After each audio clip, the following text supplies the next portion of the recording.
A decisão minimizou a alternativa entre o comprovante de vacinação e a quarentena, pela constatação, que me parece evidente, de que se milhares de pessoas optassem pela quarentena em lugar da vacina, simplesmente não haveria condições de se monitorar e o risco seria grande.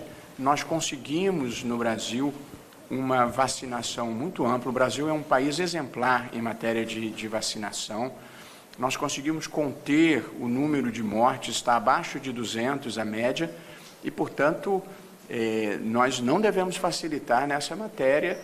Portanto, o Supremo tem uma tradição de aplicar o que se chama de princípio da precaução. Em matéria de vida e saúde, a gente adota a medida mais conservadora possível para impedir que as pessoas morram.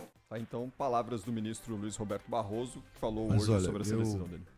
Só para informar as pessoas é o seguinte, essa questão da ConexSUS, brasileiros que chegam do exterior, etc. e tal, nada disso existe, né? Você sabe que a Anvisa só não, os funcionários de imigração não podem exigir, mesmo estabelecido, o comprovante de vacinação de brasileiros que cheguem do exterior.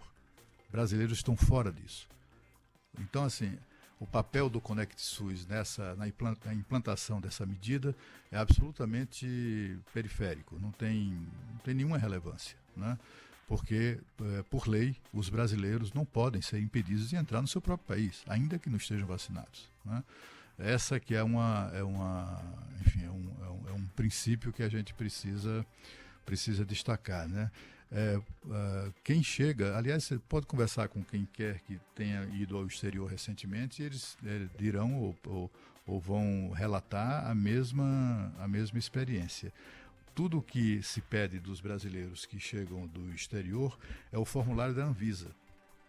Tem ali um formulário da Anvisa que a bordo a pessoa, antes de pousar, já preenche, etc. e tal. É só isso que se pede, além, é claro, do teste negativo feito até 72 horas antes do embarque. Aliás, até uma das principais razões, um dos principais motivos de queixa das pessoas, sobretudo brasileiros, que estavam nas filas hoje no aeroporto de Guarulhos, é exatamente essa. Porque eles só embarcam se apresentarem no embarque o comprovante o teste negativo, né? E aí, quando desembarca do Brasil, se exige a mesma coisa.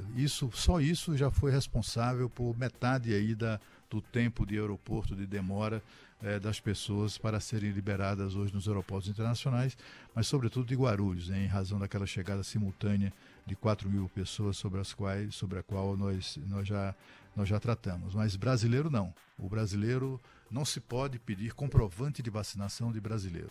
Então, tem que se pedir, é claro, o comprovante de teste negativo de Covid-19. Isso sim é preciso pedir, ou talvez nem seja necessário pedir na medida em que isso já é feito, é uma exigência já feita no embarque. Onde quer que a pessoa embarque, por exemplo, esse casal que é das minhas relações e que embarcou nos Estados Unidos, eles tiveram que apresentar esse comprovante o teste negativo feito com no máximo 72 horas antes do embarque, etc. e tal. Senão não embarcava. E nos Estados Unidos é curioso porque eles pedem, quando identificam o passageiro como sendo do Brasil ou sendo brasileiro, eles pedem a Anvisa. Eles pedem, se refere à Anvisa, né? Não falam em teste RT-PCR, pede a Anvisa, que é exatamente aquele papel que é necessário para todo mundo.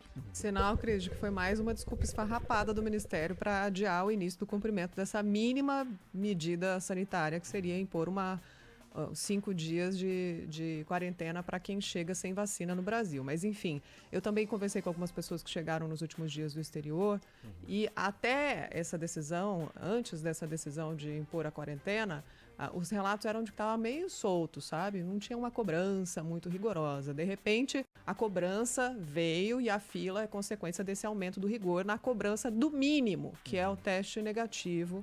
Lembrando que o teste é uma barreira, mas a melhor barreira, a mais segura, além do uso de máscara, é a vacina, né, Cris? Vocês falaram sobre a questão da Omicron lá no Reino Unido. Daqui a pouquinho a gente vai a Londres. O Felipe Kinning tem informações pra gente justamente sobre essa primeira vítima identificada com essa nova variante. A gente volta. É preciso ter claro que a chegada, essa confusão que deu nos aeroportos hoje é que à medida que se aproxima o Natal, aumenta mais o número de brasileiros que retornam ao Brasil para passar o fim de ano com os seus, sobretudo depois, muitos deles, né, depois de sem contato com os familiares desde o início da pandemia. Então tem muito a ver com isso, né? E aí o número de pessoas aumenta a fila, sem dúvida nenhuma, né? Mas as filas poderiam ser menores ou durar menos do que tem durado se, por exemplo, deixasse de exigir o comprovante o teste negativo de Covid, na medida em que todas as pessoas obrigatoriamente são portadores dele.